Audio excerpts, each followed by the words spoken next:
Yesterday, while I was scrolling through the analog horror Reddit for a series I could check out, I stumbled across a project called Alex's Wonderful House of Horrors. There are 3 videos in the series, all having under 100 views, and it caught my eye for its technical aspects. The video looks good, bit unnerving, and so I thought I'd watch the whole series and make a review video. So that's what I've done. Hello all, my name is Shiloh, and today I'm going to be reviewing Alex's Wonderful House of Horrors by AlexHasAYoutube. Without further ado, let's dive into the first episode. In the first episode, a man with a bare head sits in a library. He introduces himself as Alex Redacted, and he tells the viewer that he will show them the truth. He promises to unveil government conspiracies and to inform the viewer at every step. After this section, a disclaimer appears telling viewers to make sure their doors and windows are locked, their lights are on, and that you have a room in your house that can be locked where you will keep a King James Bible. The video warns that if you hear tapping on the windows and doors or smell a strong sense of sulfur, then turn the TV off, lock yourself in your room, and read aloud Isaiah 41:10 repeatedly until you hear the noises stop. The video doesn't explain it, but Isaiah 41:10 is essentially the verse, "Fear not, for I am with you. Be not dismayed, for I am your God. I will strengthen you. I will help you. I will uphold you with my righteous hand," which basically calls upon God's protection in a time of need. And it seems to me that the narrator is referencing needing God's protection against whatever evil will come for you. The video then breaks off to talk about a television hijacking of a Simpsons episode that occurred on April 18th, 1987. The narrator claims that the hijacking was not of Earth origin and believes it was caused by aliens. Alex then explains that the hijacking on April 18th, 1987 was one of 22 hijackings that he refers to as cognito-hazardous anomalies that occurred in the United States. Alex then goes on to explain what a cognitohazard is, which is described as an image, pattern, or sound that is physically harmful to one who senses or perceives it. The narrator explains what cognitohazard appeared the night of April 18th, and after this, Alex's broadcast starts to glitch out. We are then shown the full Simpsons clip of the hijacking from 1987, including the cognitohazard. We then cut back to the regularly scheduled program where a studio audience laughs as we see a letter dated April 24th, 1987, where a doctor writes up a report about a patient that is inferred to be the victim of the cognitohazard. It was a bit hard to read the bottom, but this is what I could make out. Report. Patient remains uncommunicative. No further progress in psychological evaluation. Still no signs of any physical injury, presumably due to patient's audio being on mute during the incident on the 18th. Note: shut those journalists up. Make sure they do not recover any copies of that unintelligible. We do not need any more casualties or mass hysteria right now. That's the end of episode 1. Overall, a solid start to the series. It seems to me that this doctor will later be important to the story, but for right now, we only get to see this one letter of his. First off, I'm a fan of the editing. Everything feels real enough to be believable. However, there are some cliche editing techniques here and there, but the camera quality and the editing do a lot to help raise the tension. Me personally, I'm not a huge fan of the name Alex Redacted. I think it's funny and adds a bit of laugh at the start of the series, but if you were to otherwise make an ARG where the main character's last name is a secret, either don't bring it up or bleep it out when they say it. The narrator / main character in this episode, Alex, is very interesting. The choice to use a talking bear head was really cool, and I think it adds to the mystery of what exactly is going on in this series. It's a really solid start to the series as we head into episode 2, and personally my favorite episode from the series. Moving on to episode 2. The episode starts with an old Nutri-Grain commercial. Then, it is interrupted by static, which prompts us with the intro to Alex's Wonderful House of Horrors. We see the episode title, then Alex sitting at the desk in his library. Alex asks when his new friends will be here. Then the feed glitches and distorts his face as he greets the viewer. The feed glitches with static, and something is definitely off. This may be a blooper reel as Alex curses at messing up a line, and then the same disclaimer from episode 1 flashes again. But this time, the disclaimer is interrupted by static and a new image appears showing a Sun Country wine commercial featuring a man in a polar bear costume. The feed glitches again with static and returns to Alex at his desk. But this time we seem to be watching a news report describing Alex as a dangerous hacker who has been hijacking regular TV programs to show his wonderful House of Horrors episodes. The news anchor says that Alex poses a national security risk and is producing mass hysteria, which calls back to the doctor's letter from the last episode.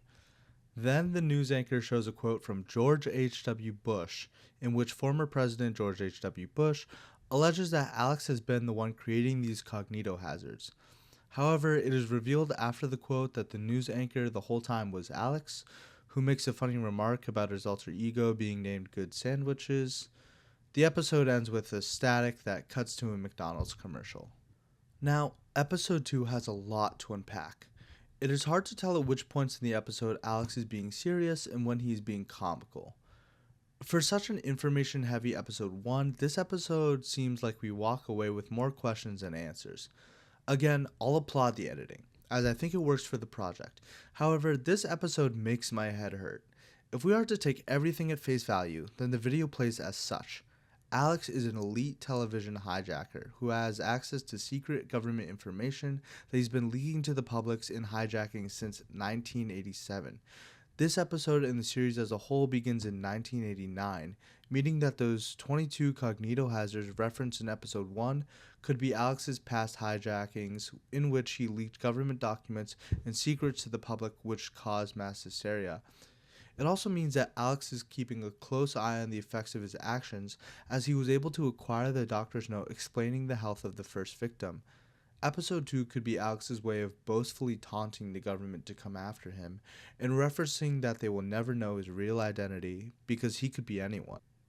Now, that's a lot to take in, and personally, I'm not a big fan of episode 2. I feel it doesn't do enough to really follow up episode 1 and establish more of the story. However, I am a fan of keeping Alex mysterious and tripping the audience out with these comedic bits throughout the episode. It confuses the audience while also establishing Alex as a powerful main character.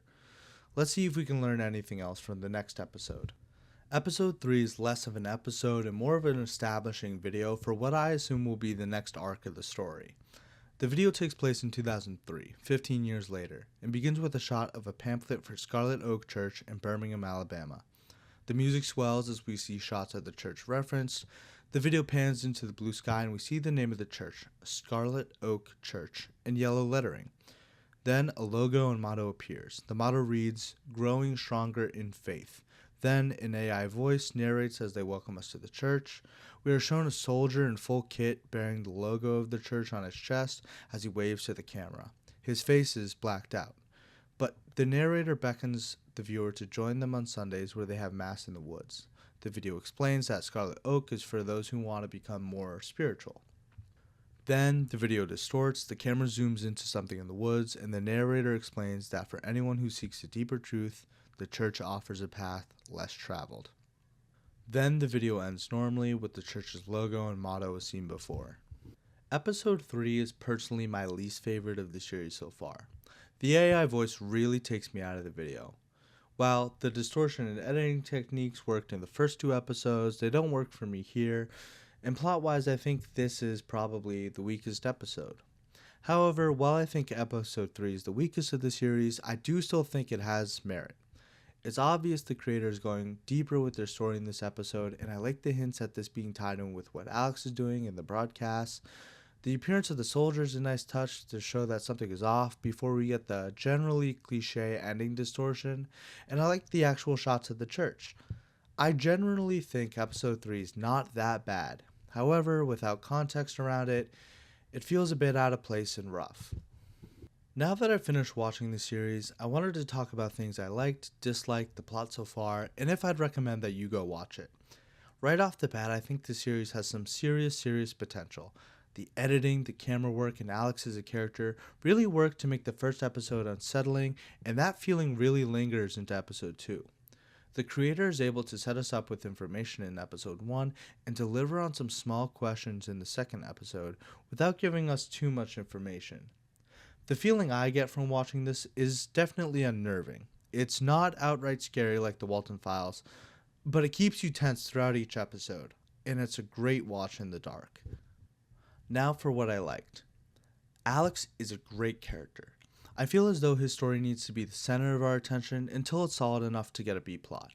I think the creator jumped the gun a little bit on the church episode. However, moving forward, I'm sure we're going to get some plot driven episodes that will more than make up for it.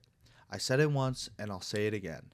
I think the editing and camera style throughout the series is absolutely perfect.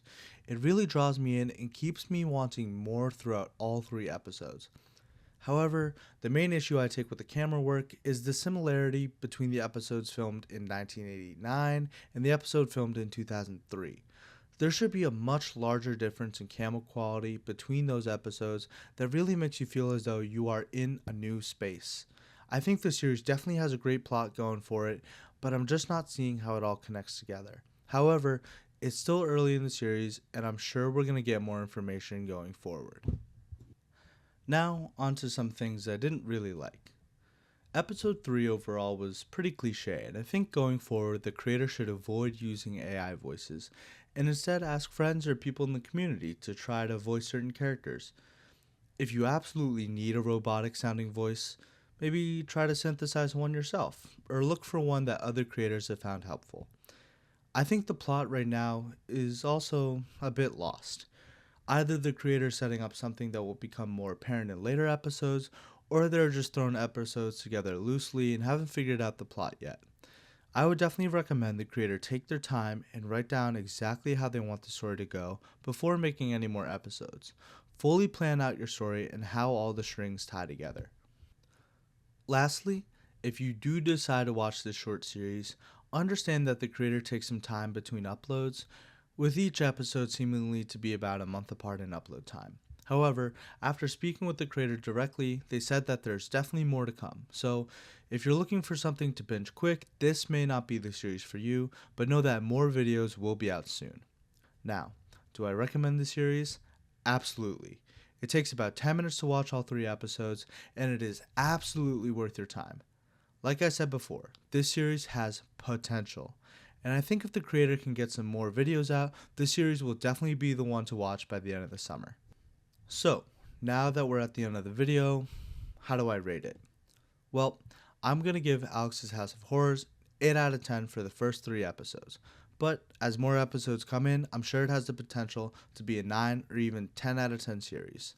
You should definitely go check it out and let me know in the comments if there's another analog horror series I should review next. I'm going to try to review series that don't have much recognition yet to try and get some eyes on them, but let me know what else I should see. Thank you all for watching and have a wonderful day. Hello everyone, Shiloh from the future here. Basically the creator uploaded a 4th episode. This takes place in 2003 at the Scarlet Oak Church, and it shows off a bunch of children's drawings, and also we get dialogue from 2 soldiers from the church.